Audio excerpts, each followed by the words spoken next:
Hi, I'm Todd Pettigrew from Leeches Creek, Cape Breton, Nova Scotia, and I'm reading Chapter 37 of Jane of Lantern Hill. Hitherto, Jane's career at Lantern Hill had been quite unspectacular.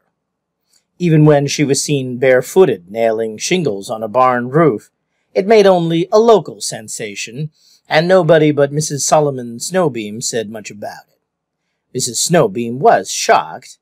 There was nothing, she said again, that child would stick at. And then, all at once, Jane made the headlines.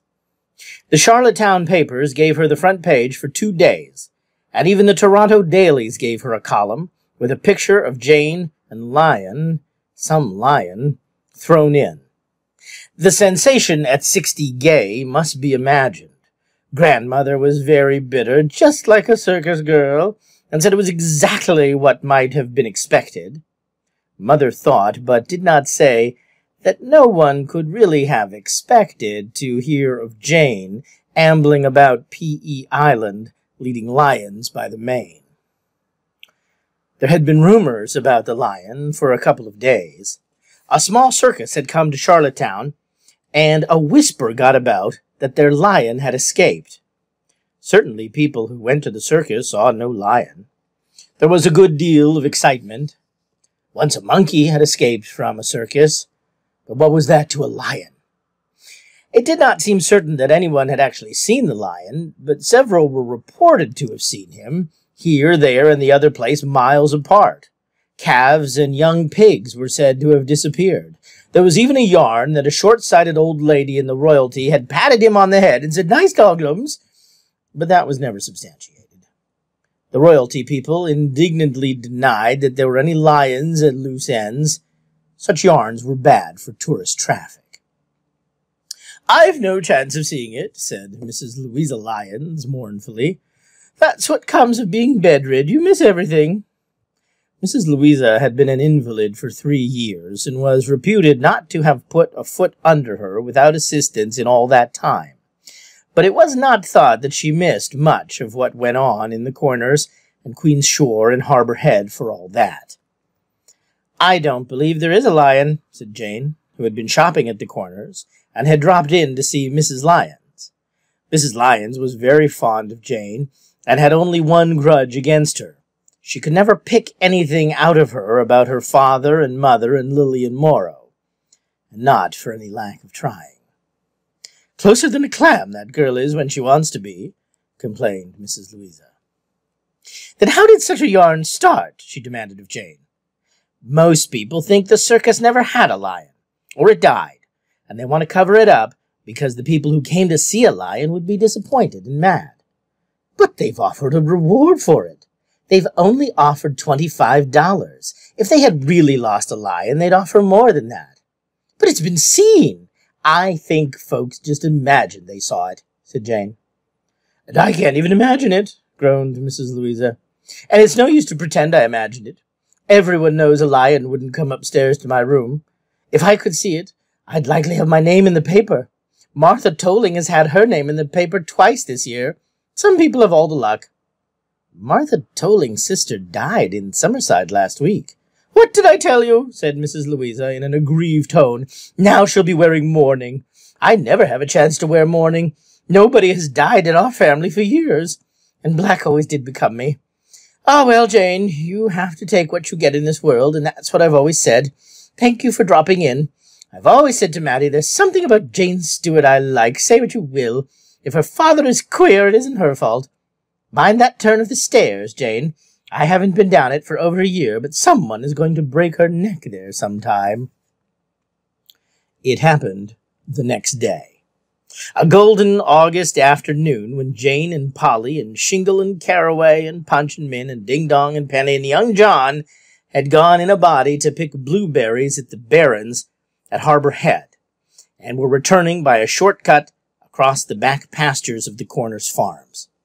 In a little wood glen full of goldenrod, where Martin Robbins' old hay barn stood, they met the lion, face to face.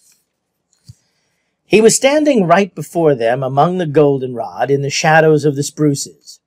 For one moment they all stood frozen in their tracks. Then, with a simultaneous yell of terror, Jane yelled with the best of them, they dropped their pails, bolted through the goldenrod, and into the barn. The lion ambled after them. More yells. No time to close the ramshackle old door. They flew up a wobbly ladder which collapsed and fell as young John scrambled to safety beside the others on the crossbeam, too much out of breath to yell again. The lion came to the door, stood there a minute in the sunshine, slowly switching his tail back and forth. Jane, recovering her poise, noticed that he was somewhat mangy and lank, but he was imposing enough in the narrow doorway, and nobody could reasonably deny that he was a lion. "He's coming in," groaned Ding Dong. "Can lions climb?" gasped Shingle. I don't think so," said Polly, through her chattering teeth. "Cats can, and lions are just big cats," said Punch. "Oh, don't talk," whispered Min. "It may excite him. Perhaps if we keep perfectly quiet, he will go away." The lion did not seem to have any intention of going away. He came in, looked about him, and laid down in a patch of sunshine with the air of a lion who had any amount of spare time.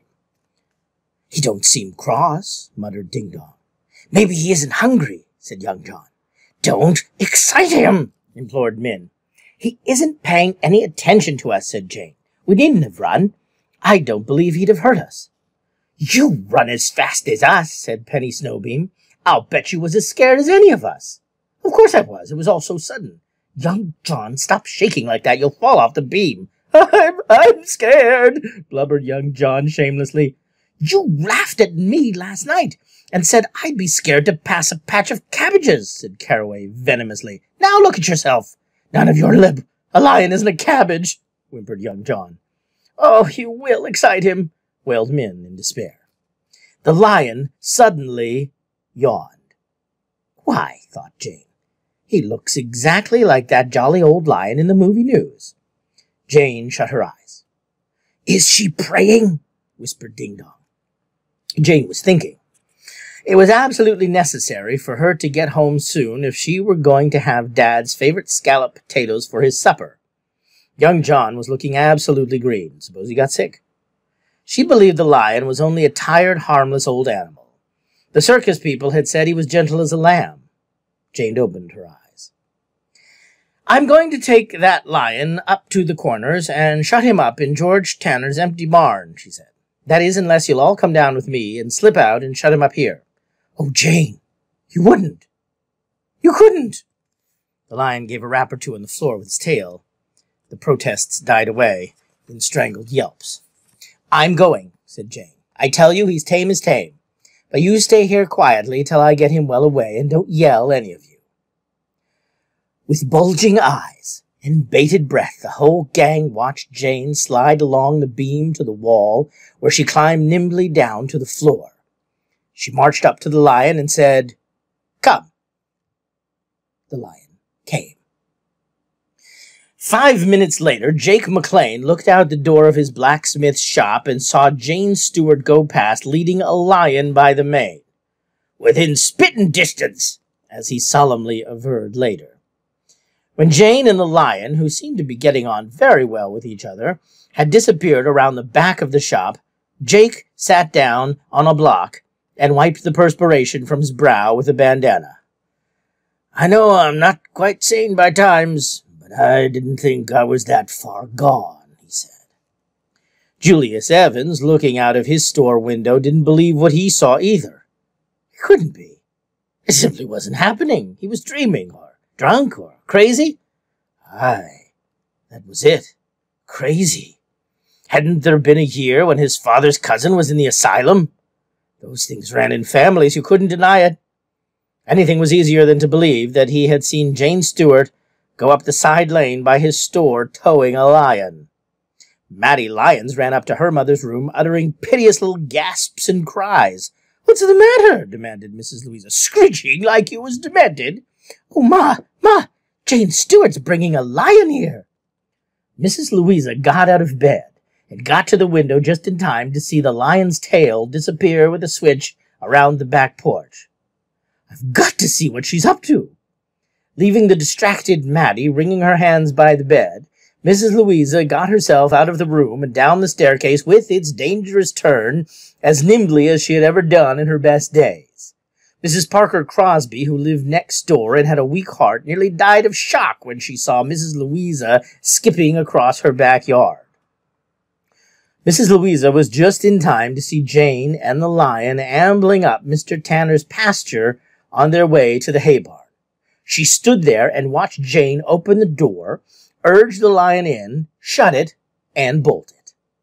Then she sat down on the rhubarb patch, and Mattie had to get the neighbors to carry her back to bed. Jane went into the store on her way back and asked Julius Evans, who was still leaning palely over the collection of fly-spotted jugs on his counter, to call Charlottetown and let the circus people know that their lion was safe in Mr. Tanner's barn. She found her dad in the kitchen at Lantern Hill, looking rather strange. "Jane, it's the wreck of a fine man that you see before you," he said hollowly. "Dad, what is the matter?"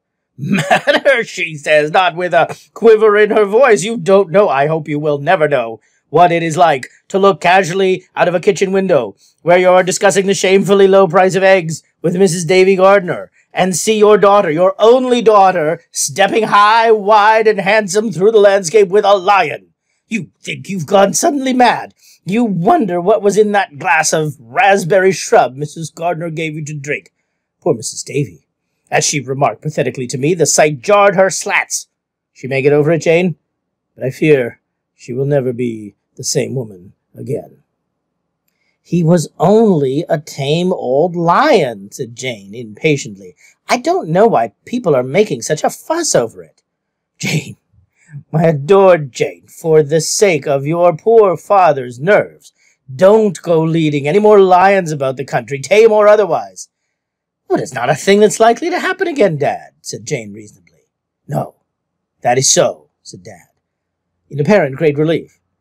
"I perceive that it is not likely to become a habit. Only, Janelet, if you someday take a notion to acquire an ichthyosaurus for a family pet, give me a little warning, Jane. I'm not as young as I used to be." Jane couldn't understand the sensation the affair made. She hadn't the least notion that she was a heroine. "I was frightened of him at first," she told the Jimmy Johns, "but not after he yawned." "You'll be too proud to speak to us now, I suppose," said Caraway Snowbeam wistfully, when Jane's picture came out in the papers. Jane and the barn and the lion had all been photographed separately. Everybody who had seen them became important, and Mrs. Louisa Lyons was a rapturous woman.